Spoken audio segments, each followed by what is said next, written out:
저는 오늘 본문의 말씀을 가지고 나병의 영적 의미 이런 제목으로 하나님 말씀을 전가하도록 하겠습니다. 레위기는 읽기도 복잡하고 설교하기도 어려운 본문입니다. 하지만 디모데후서 3장 16절 말씀처럼 모든 성경은 하나님의 감동으로 된 것으로 교훈과 책망과 바르게 함과 의로 교육하기에 유익하다고 했습니다. 따라서 이제 13장과 14장에 레위기에 나병에 대한 규례가 나오는데 이 내용 역시 우리의 신앙에 굉장히 유익한 말씀이라는 것이죠. 이 구약의 내용은 한마디로 말하면 하나의 이야기와 같습니다.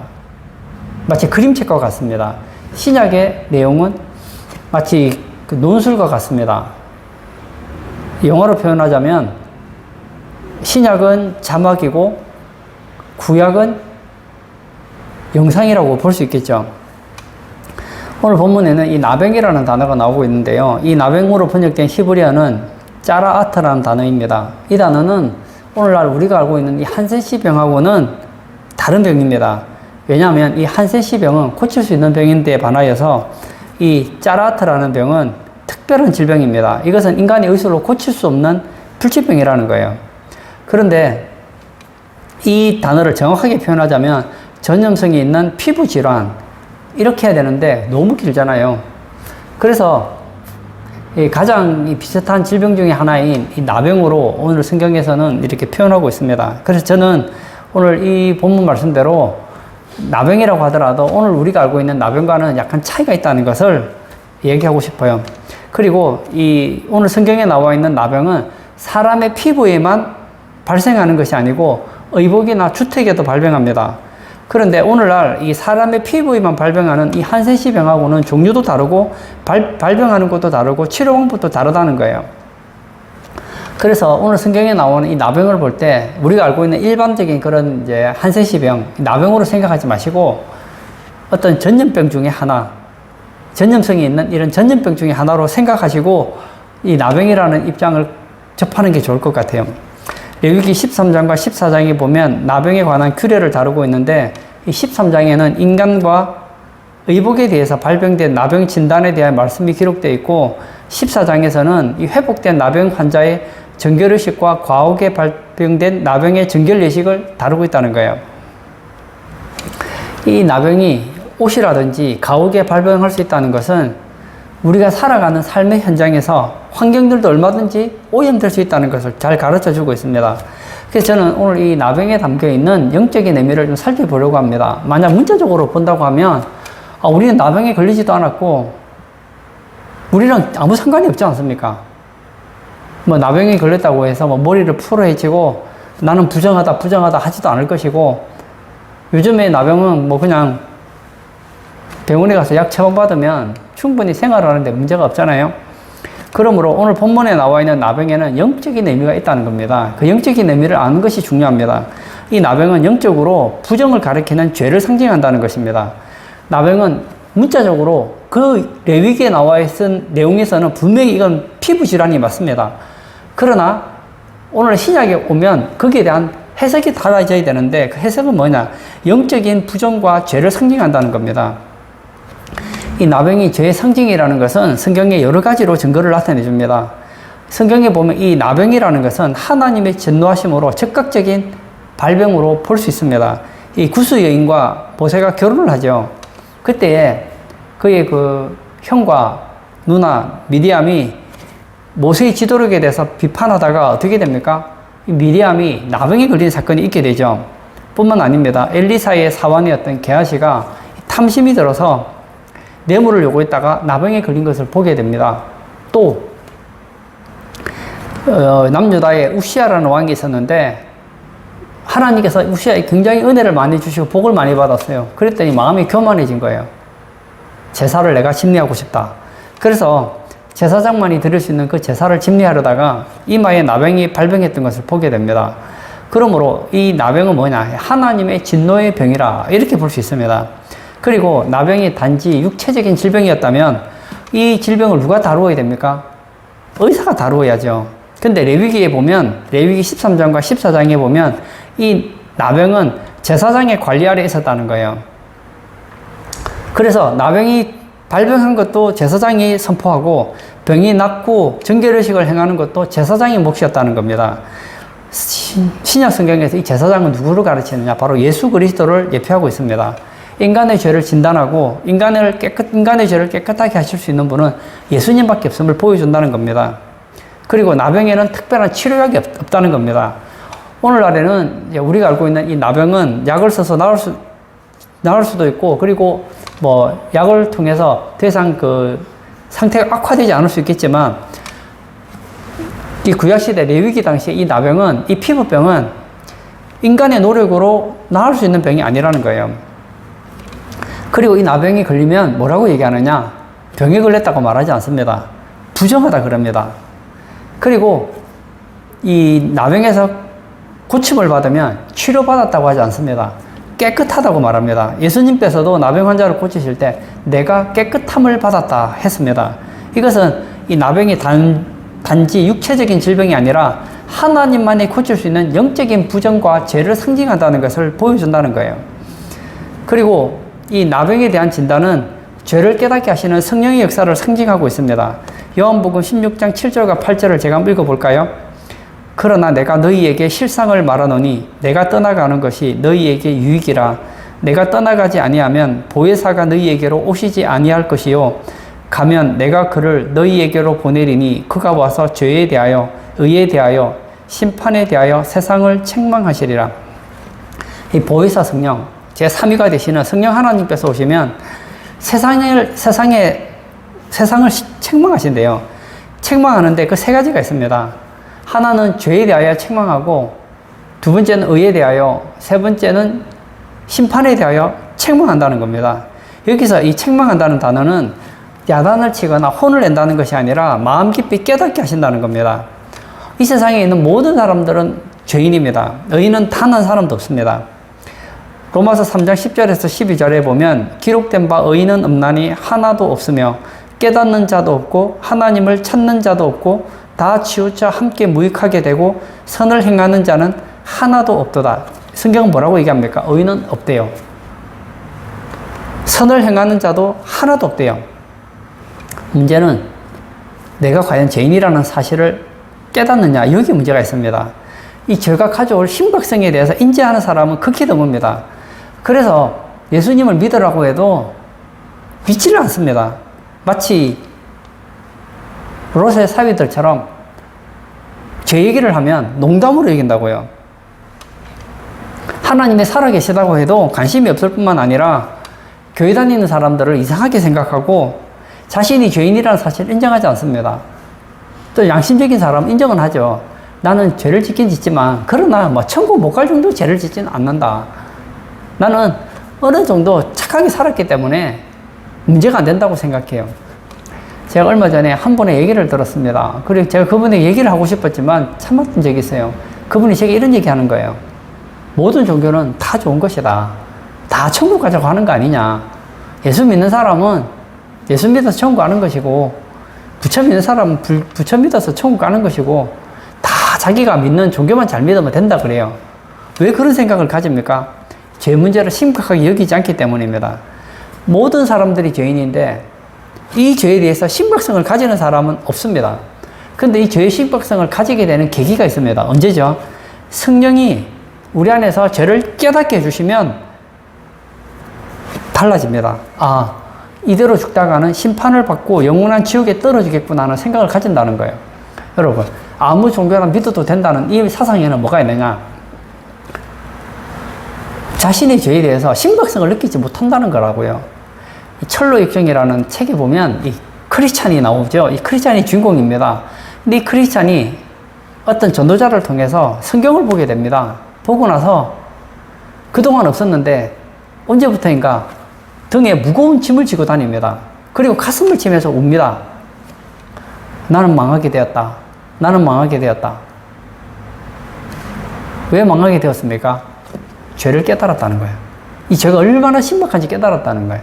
그런데 가족들에게 얘기하고 주변 사람들에게 자기가 죄 때문에 이 장망성에서 멸망의 도시에서 망할 수밖에 없다는 것을 얘기했을 때 사람들이 다 웃어요. 다 웃어요. 왜냐? 이것은 보혜사 성령께서 가르쳐 주셔야 한다는 거예요.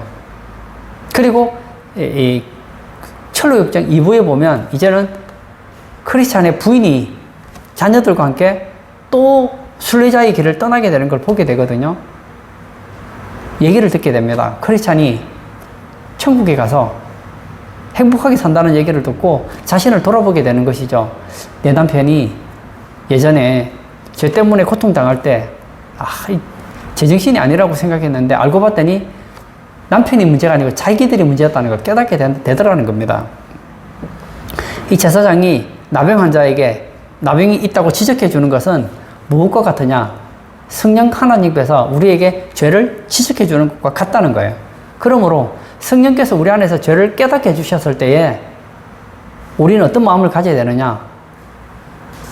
이것은 하나님께서 내게 죄 문제를 해결할 수 있는 기회를 주시는 절호의 찬스라고 생각하고 놓쳐서는 안 된다는 거예요. 마치 롯이 사위들에게 이 소돔성이 멸망하려고 하니 나와 같이 나가자 했을 때 이 도시가 얼마나 멸망의 도시고 얼마나 망할 수밖에 없는 도시라는 걸 깨닫고 정신을 차려야 되는데 장인들은이 얘기하는데 농담으로 얘기했다는 거 아니겠습니까? 이 13장은 대단히 복잡해 보이지만 제사장이 환자를 나병 환자로 선언하기 위해 보이는 4가지 조건에 대해서 기록하고 있습니다. 첫 번째는 피부에 무엇이 돋거나 딱지가 않거나 색점이 생겼을 때 그 환부가 피부보다 이렇게 움묵하게 하면 이 사람은 누구냐? 나병 환자라는 거예요. 한번 볼까요? 제사장은 그 피부의 병을 진찰할지니 환부의 털이 휘어졌고 환부가 피부보다 우묵하여졌으면 이는 나병의 환부라 제사장이 그를 진찰하여 그를 부정하다 할 것이요. 피부가 있는데 피부가 평평하면 안 돼요. 피부가 이렇게 우묵해지면 이건 뭐죠? 나병의 환부라는 겁니다. 우묵하지 않으면 나병이 아니라는 겁니다. 성령 하나님께서 사람의 영혼의 죄를 깨닫게 하실 때 피상적으로 깨닫는 것이 아니라 영혼 깊은 곳에서 자신이 죄인이라는 사실을 절감하게 된다는 거예요. 감옥에 가보면 저는 예배드리러 몇 번 가봤지만 감옥에 가보면 죄수들이 자기의 지은 죄 때문에 많은 사람들이 뉘우친답니다. 내가 왜 그랬을까? 그때 조금만 참았으면 될 텐데 하고 후회를 한답니다. 여러분, 이것은 피상적인 뉘우치며 후회이지 이것은 성령이 역사하는 것과는 다르다는 겁니다. 예수님의 12제자 가운데 가룟 유다가 있었죠. 이 가룟 유다가 예수님을 팝니다. 양심이 너무 갇히게 됐어요. 그래서 제사장들에게 찾아가서 돈을 돌려주겠다. 예수님을 풀어달라 하죠. 그런데 제사장이 그 말을 듣나요? 듣지 않습니다. 그래서 너무 양심이 내가 내 선생님을 은삼십에 팔은 것이 너무나 양심에 갇히게 되어서 목 매달아 죽으려고 목을 매다가 떨어져서 막 창자가 터져서 죽고 말잖아요. 가룟 유다가 후회를 하지 않았습니까? 죄에 대해 후회는 했습니다. 그러나 회개는 아니에요. 회개는 뭐냐? 평평한 게 아니야. 우묵하게. 영혼 깊은 곳에서 나는 죄인이다. 나는 멸망당할 수밖에 없는 죄인이라는 것을 처절하게 깨닫는 것. 이것이 내가 나병 환자라는 것을 깨닫게 되는 거라는 거예요. 이것이 내가 죄인이라는 것을 발견하는 거라는 거예요. 두 번째, 피부에 흰점이 돋고 털이 휘어져야 합니다. 여기서 말하는 털은 이 머리카락에 색깔이 하얘지는 것을 말하지 않습니다. 그게 아니고 몸 여기저기 자라는 털을 가리키는 거예요. 하얀색 반점이 생기고 흰 털이 나오는 것은 아주 심각한 거라는 거예요. 피부에 뿌리까지 부패했다는 것을 보여준다는 겁니다. 무슨 얘기입니까? 피부 속까지 썩었다는 거예요. 성령께서 죄를 깨닫게 해주실 때 피상적으로 한 가지, 두 가지 자범죄를 깨닫게 해주는 것이 아니고 그놈부터 나는 죄인이라는 사실을 깨닫게 해주신다는 거예요. 마치 크리스찬이 자신의 죄를 발견하고 나서 무엇을 깨닫습니까? 나는 머리부터 발끝까지 나의 삶 자체가 죄구나. 다윗의 표현으로 하자면 나는 날 때부터 죄인이구나.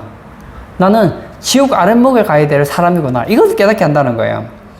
여러분, 이걸 아는 것이 자기가 나병 환자인 것을 고백하는 것이 된단 말입니다. 오늘날 세상 사람들 보십시오. 내가 잘못은 했지만 내가 뼛속까지 죄인이라고 생각하지는 않습니다. 교회 다니시는 분들 중에도 그런 분들이 있는 것 같더라고요. 제가 얘기해보면 은근히 의인의식이 있어요. 나도 죄를 짓긴 짓지. 그러나 난 다른 사람들보다 낫단 말이야. 아니라니까요. 50보 100보예요.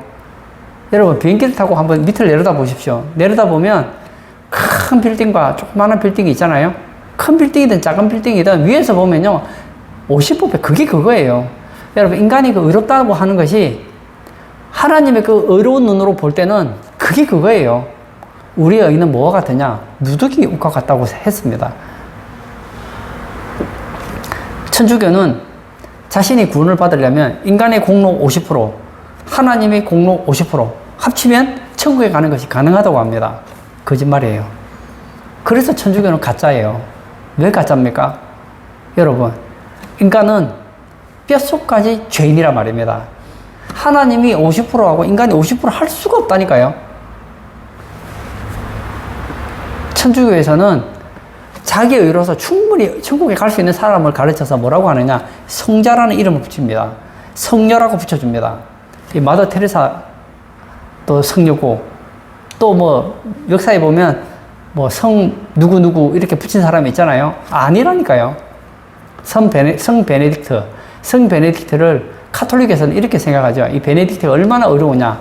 자기의 의로서 하나님의 은혜와 자기의 의로서 충분히 천국 갈 수 있을 사람이 됐을 때 성자라 그럽니다. 아니에요.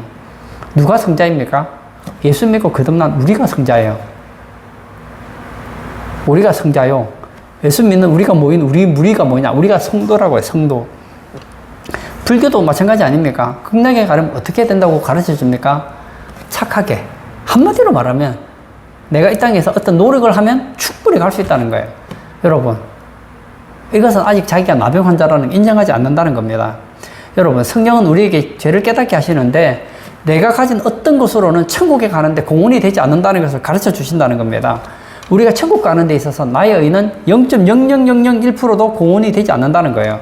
오직 하나님의 은혜로, 예수님 믿고 하나님의 은혜로만 천국 갈 수 있다는 거예요. 그리고 세 번째, 병이 피부에 퍼졌으면 나병으로 진단하라고 했습니다. 8절도 제가 한번 읽어볼까요? 제사장은 진찰할지니 그 병이 피부에 퍼졌으면 그를 부정하다 할지니라. 이는 나병임이니라. 뭐라고요? 성령께서는 우리에게 가르쳐 주십니다. 뭐라고요? 너는 죄인이다. 너는 나병 환자다. 가르쳐 준다는 거예요. 그렇습니다. 진짜 성령께서 우리 가르쳐 주시면 우리는 뭘 알게 되느냐? 아, 나는 머리부터 발끝까지 죄인이구나. 이것을 알고 인정하게 된다는 거예요. 제사장이 환부가 우묵해지고 그리고 생살에 킨틀이 올라올 때 알아요. 아, 나는 나병 환자구나. 이걸 인정하는 것처럼 성령이 역사하시면 깨닫게 되는 거죠. 뭐라고요? 나는 죄인이구나. 나는 영적 나병 환자구나. 하고 인정하게 된다는 거예요. 이것을 신학적인 용어로 인간의 전적 타락이다 그럽니다. 여러분, 우리의 지성과 감성과 의지, 우리의 모든 부분에서 타락하지 않는 부분이 없다는 겁니다. 네 번째, 피부에 생살이 발생하면 나병으로 진단하라고 했습니다. 14절 제가 한번 볼까요? 아무 때든지 그에게 생살이 보이면 그는 부정한즉. 여기 보면 생살 이렇게 나와 있는데요. 이렇게 하면 이게 무슨 말인지 잘 모르는데요. 예전에 개역 한글 성경에는 이것을 난육이라 그랬습니다. 이 난육이 바로 생살인데, 이 난육이 뭐냐? 환부의 종기가 터지고 안에서 생살이 부풀어 나면서 진물이 나는 거. 이것이 바로 난육입니다. 다시요. 환부에 이 종기가 있잖아요. 종기가 탁 터졌어요. 그럼 생살이 나오는데 거기서 진물이 흘러나오는 그 살을 보고 뭐라고 하느냐? 난육. 그래서 이제 개역 개정에서는 생살이라 그랬습니다. 성령께서 우리의 죄를 깨닫게 해주시면 마치 곪은 상처가 터진 것처럼 인간의 양심에 심한 가책이 와서 상한 심령이 된다는 거예요. 그 죄 때문에 막 고통을 당한다는 거예요. 그때 우리는 고백하게 되죠. 나는 죄인이구나. 나는 왜 이렇게 인생을 살았을까?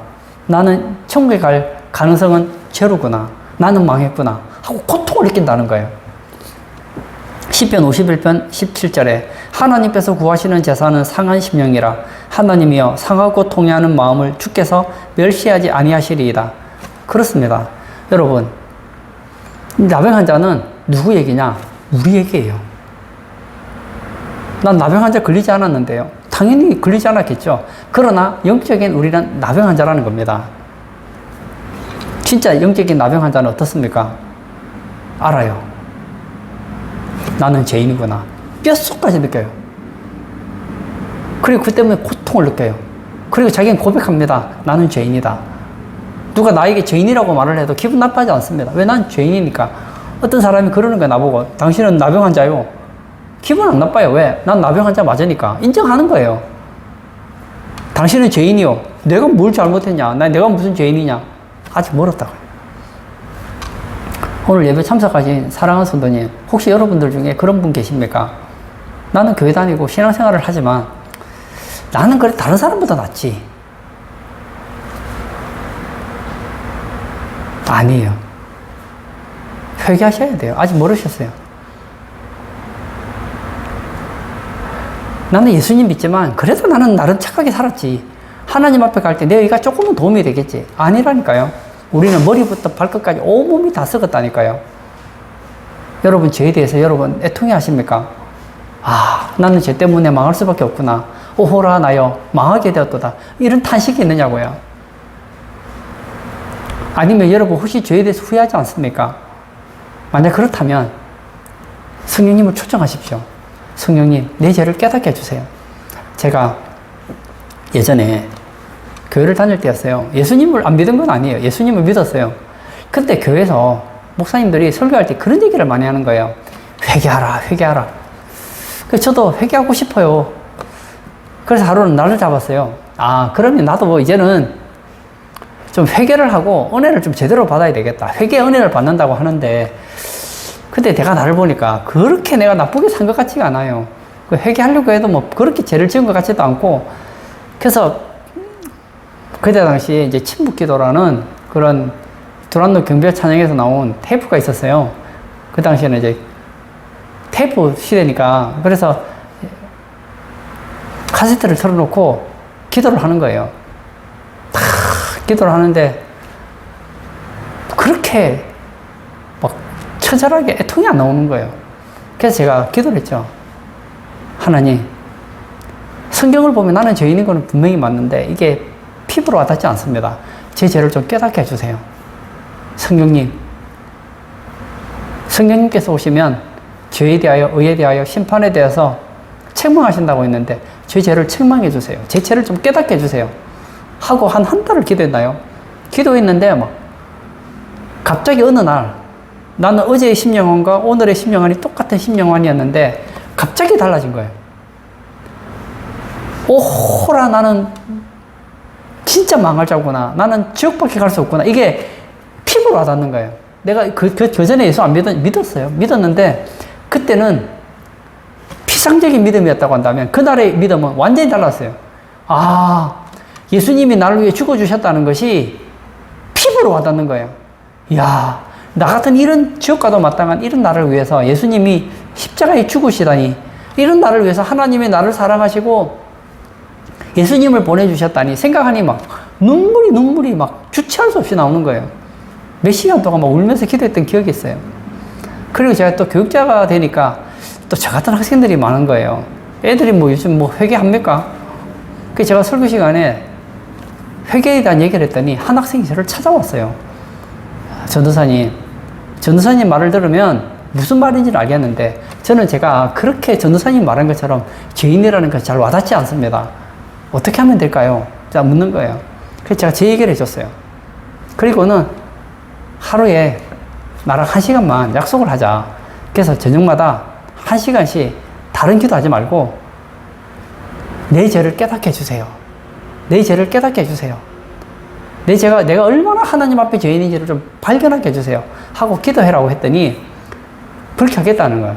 그리고 나서 한 2주일 지났던 것 같아요. 지나고 나서 이 친구가 왔는데, 전도사님 말이 맞아요. 나는 진짜 지옥 가야 된다고 처절하게 얘기한 거예요.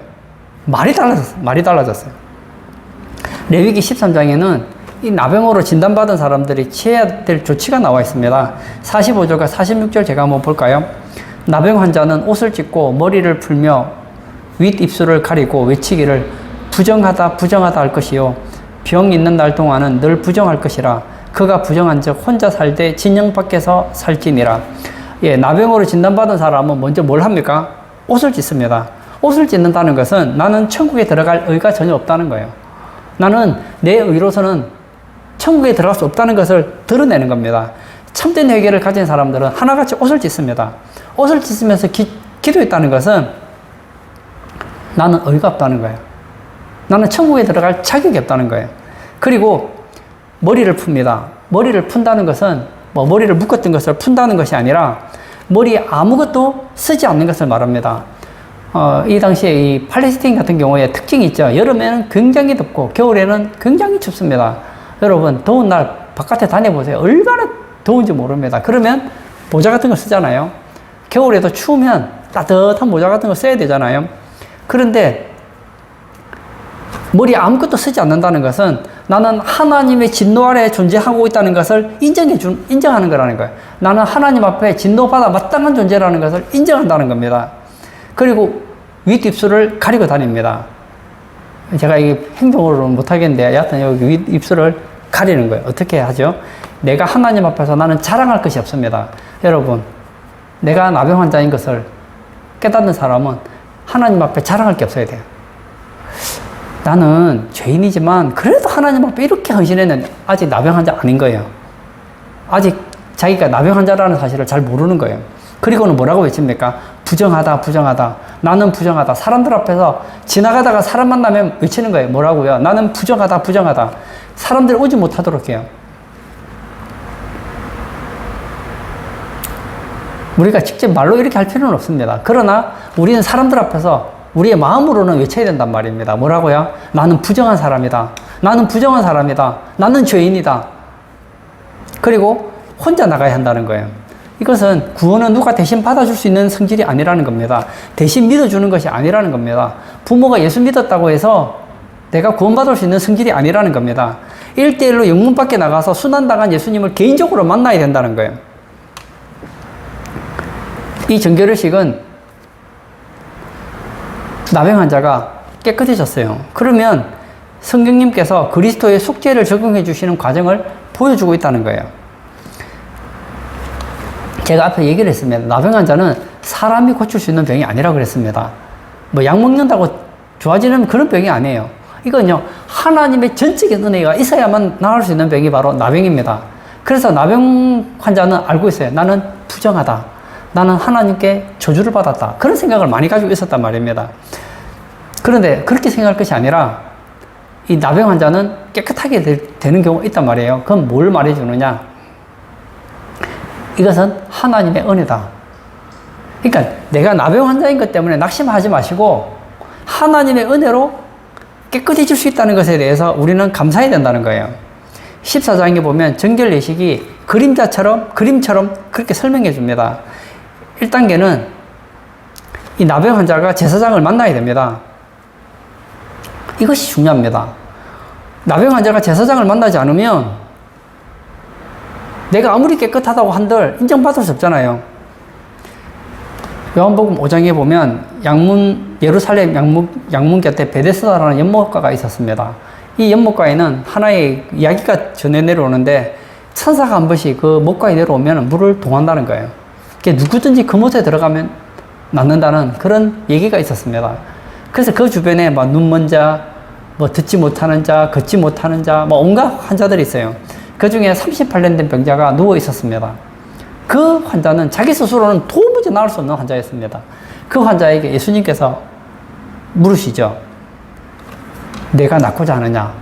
그리고 그 환자를 고쳐주시는 사건이 일어나잖아요.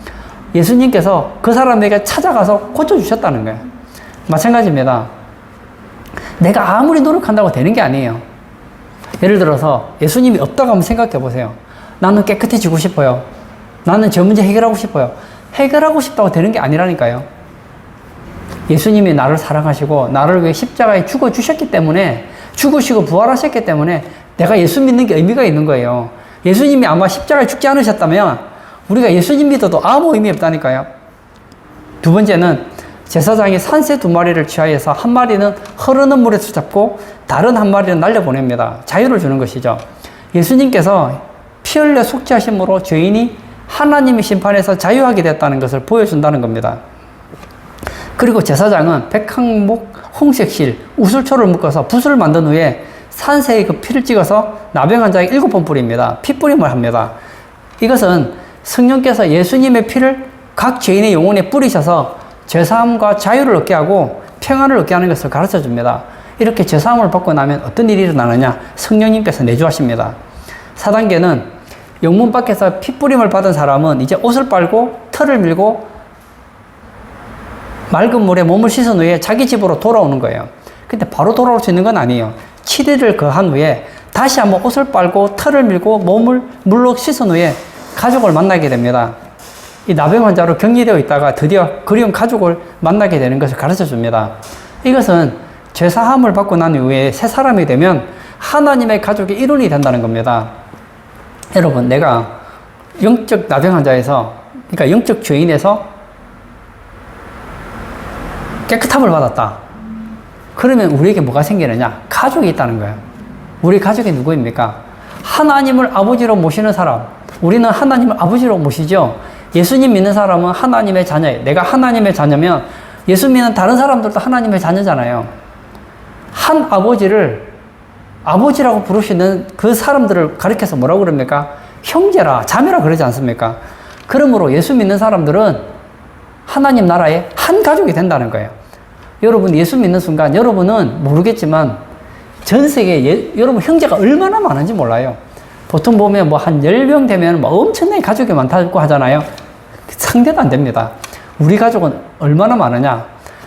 태초에 아담부터 마지막 예수님께서 재림하실 때까지, 그리고 천년왕국이 생길 그 자손들까지 치면요, 어마어마하게 많은 사람들이 우리 다 형제요, 자매가 되는 거예요. 한 가족이 된다는 거예요.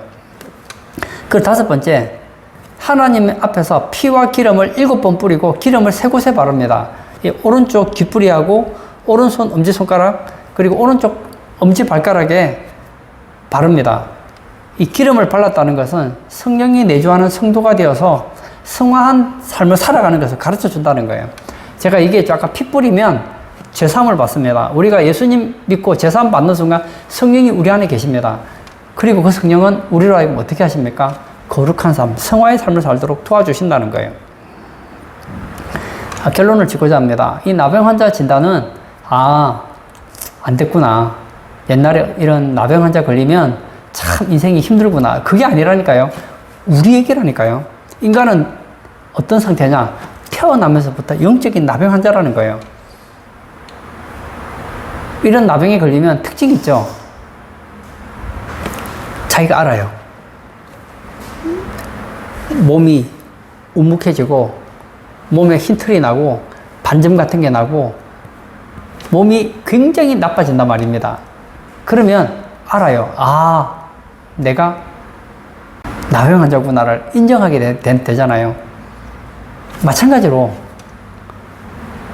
이 땅에는 2 종류의 죄인이 있습니다. 이 땅에 2 종류의 영적 나병 환자가 있습니다. 한 종류의 사람은 자기가 그 나병을 심각하게 생각하지 않는 사람이 있어요. 한 사람은 심각하게 생각하는 사람이 있습니다. 어떤 사람은 자기가 나병 환자인 인정도 안 하는 사람이 있어요. 내가 왜 죄인이야? 내가 얼마나 착하게 사는데, 나는 법 없이도 사는 사람인데 나 죄인 아니야. 이런 사람이 있는가 하면, 그래, 나는 죄인이다. 그러나 뭐 나름 의로운 죄인이지, 나름 깨끗하게 사는 죄인이지, 그렇게 생각하는 영적인 나병 환자가 있습니다. 여러분, 이건 후회예요. 하나님이 기뻐하는 참된 회개는 뭐냐? 그 죄 때문에 고통당하는 거예요. 나는 부정하구나. 나는 이 죄 때문에 망할 수밖에 없겠구나. 하나님의 신노가 있구나. 그리고 머리부터 발끝까지 나는 깨끗한 것이 없다. 하나님 앞에 난 내놓을 아무런 의가 없다.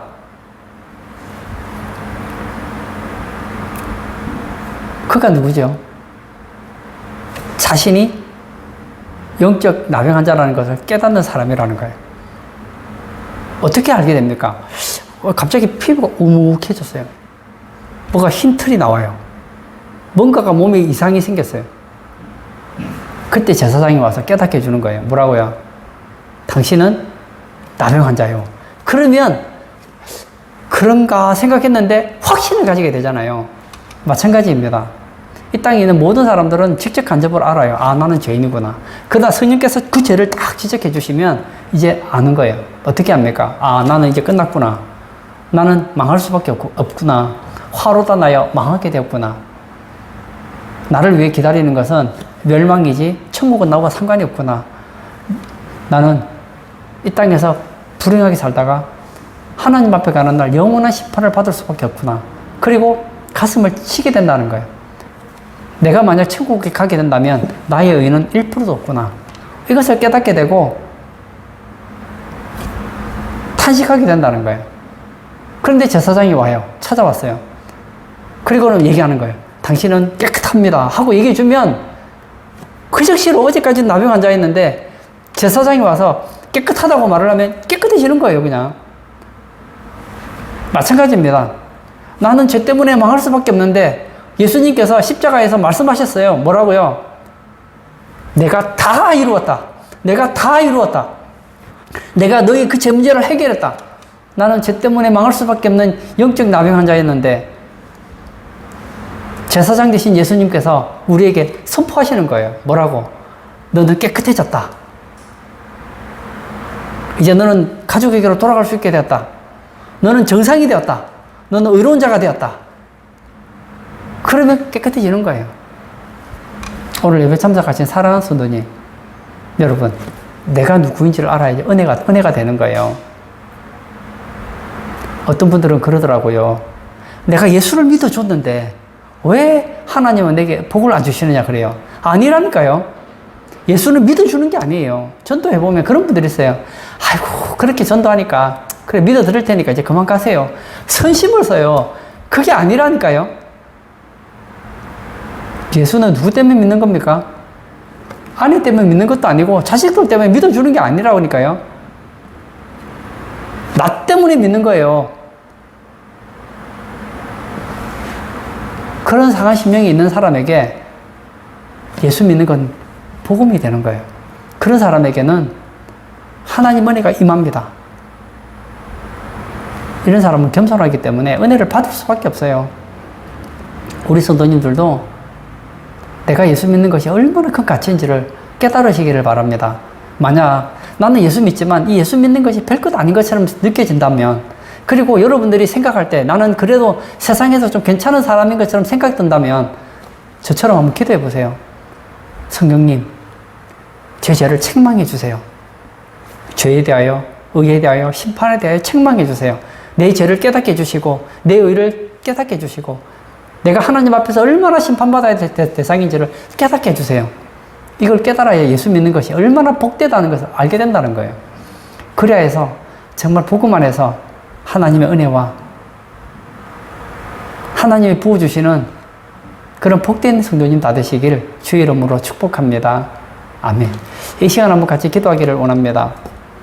이 땅에 태어난 모든 사람들은 영적 나병 환자입니다. 그런데 많은 사람들은 자기가 나병 환자라는 사실을 모릅니다. 인정하지 않습니다. 인정하더라도 그렇게 심각하다고 생각하지는 않습니다. 아니라니까요. 여러분들은 여러분들이 어느 정도 죄인이라고 생각하십니까? 다른 사람보다 나은 죄인이라고 생각하지 않으세요? 나 정도면 괜찮지. 여러분, 아직 멀었어요. 저는 우리 성도님들이 오늘 본문에 나와 있는 나병 환자처럼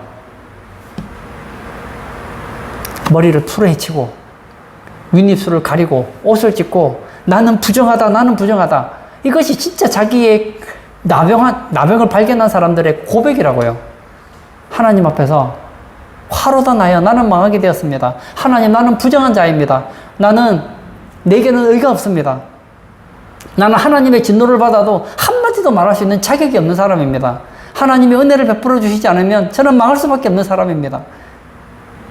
이 고백이 있을 때 복음은 복음이 되고 우리의 신앙생활은 값져진다는 거예요.